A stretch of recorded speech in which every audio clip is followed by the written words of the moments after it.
What's up, YouTube? This is your boy Alex, and I'm gonna do some videos today. Of course, I ain't done a movie review in a long time, and that is the movie called Ford versus Ferrari.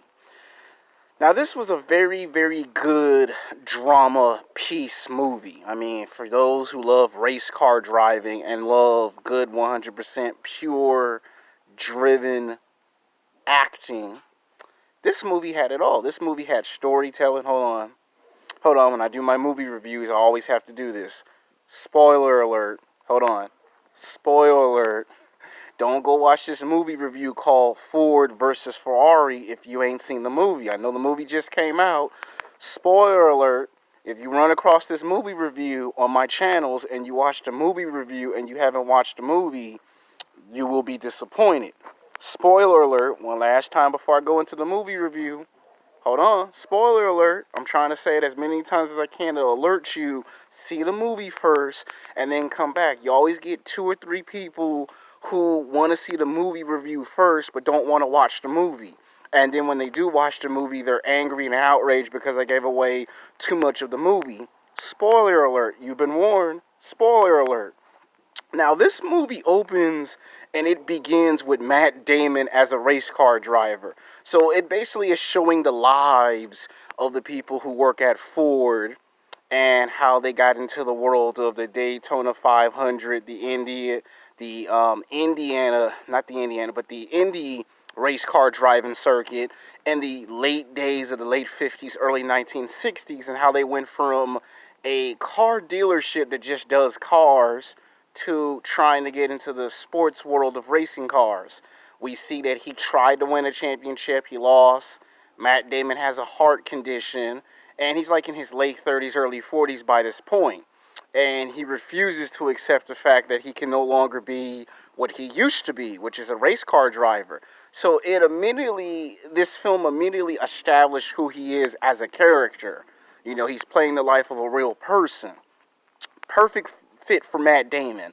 This is the type of movie that's up his alley because it's Oscar winning. So you can tell this is an Oscar award winning movie. You know, he's probably going to get nominated for an Oscar for Best Actor, Best Character Portrayal.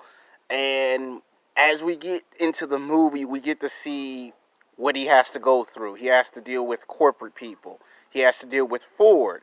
We all heard that name Ford because they're in Detroit, Michigan. We get to see how the early 1960s was with cars. You know, General Motors had to shut down their factories because people weren't buying the cars. And during that time, it affected them because World War II came. And years after World War II, like as in 20 years after World War II, they were still affected by it. So they had to shut down, and basically the owner, which was the son, told them that if you want to keep your job, you got to come up with a great idea, and that's where the story really takes off. That's where we're introduced by Christian Bale's character in the movie, because he's the guy who's also a retired race car driver. You can tell he's probably got an Australian accent. Christian Bale pulls that off very nicely with the accent. You can tell these are the type of movies Christian Bale has fun with. Like when you look at drama pieces like The Fighter with Mark Wahlberg, that movie fit Christian Bale, and this movie is kind of like the same thing. It's like he's good with Mark Wahlberg. He's good with Matt Damon. These are the movies that when the Oscars come around, he either wins the Oscar or he gets nominated. Best Portrayal. He puts his passion and work into the character. You can tell Christian Bale comes to be serious, no playing around. The guy gives you his performance like he always does. You know, there's some screaming, a bit for a minute. I thought he was going to turn into Batman in this movie. And the drama was beautiful because you get to see 2 guys that are race car drivers, one that retired, one that couldn't believe that he couldn't race again, and they connect so perfectly. Josh Lucas as the villain, I couldn't believe that this guy hadn't acted in an actual film in almost 7 years, and he does all these commercials on TV, and he even did a commercial for Ford. So it's like ironic that you get the guy who actually does a voice for the narration of some of those car commercials to actually play an actual character. So it was nice for Josh Lucas. Like last time I seen this guy in a movie, it was like a decade ago where he played a college basketball coach. And for him to come in here and pull it off nicely, it's like, where have you been? He plays the guy who plays the son of Ford. Perfect casting. You couldn't have cast a better cast than this. And this movie kind of centers around the history of the cars. You know, you wonder why Ford has this big name reputation. You wonder why people love Bugatti and Ferrari so much, and this kind of touches on why. You know, you see it's an Italian car. Everybody loves the Italian car. Christian Bale wins the race to get them to the race. And you could see how the conflict starts. He's like the rebel without a cause. And you can tell they're like in those days of Hollywood because Matt Damon's character says, what about James Dean's car? You know, what about the actor's car? At that time, a lot of people were doing race cars, if you believe it or not, in that time period.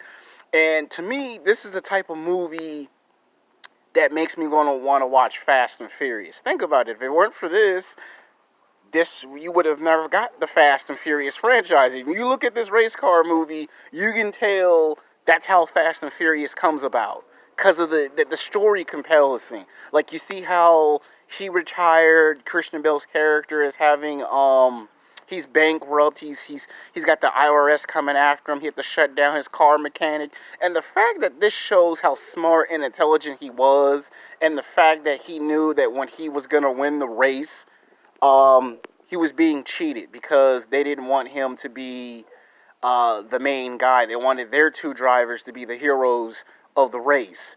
And he got his respect from the owner of Ferrari, and he kind of knew towards the end of the movie when they didn't, like, they would win 4 years in the 1960s.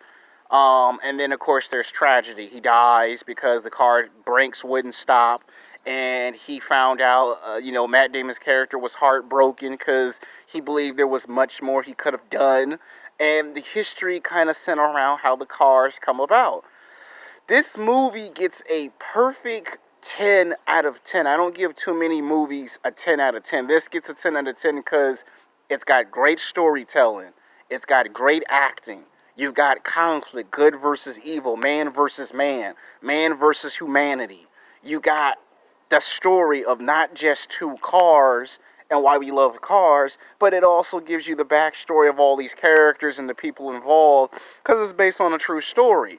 And the reason why I give it a 10 out of 10 is because there have been movies in the past that just focus on the cars and not so much as on the characters. And then there are movies that focus on the characters but don't focus on the cars as much. This is the first film of its kind that have probably got to the core of the story and tie the cars to the people and the people to the cars. Now, this movie was 2 hours and 30 minutes. There's other stuff that I didn't mention in this film.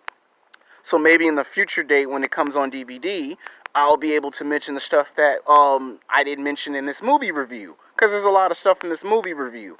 They originally wanted this to be a 3-hour rough cut, and they cut it down to 2 hours and 30 minutes. And to me, this was one of those compelling movies that when you watch it, you're not just getting an adrenaline rush. You're getting a chance to see how the history of the cars came about. You know, for me, growing up, it was Ferrari. I loved Ferrari, and my dad was kind of like, if he could get the car, if he had the money, it would be Ford. There's the Ford Mustang, so I love the Ford Mustangs, but Ferrari grabbed me when I was a kid. So this was kind of harking back to my days that if I got a car, I would be the guy that would probably get in trouble because I would probably be trying to drive like in the Fast and Furious movies with these types of cars. So I give this movie a 10 out of 10 for good movie portrayal. Peace.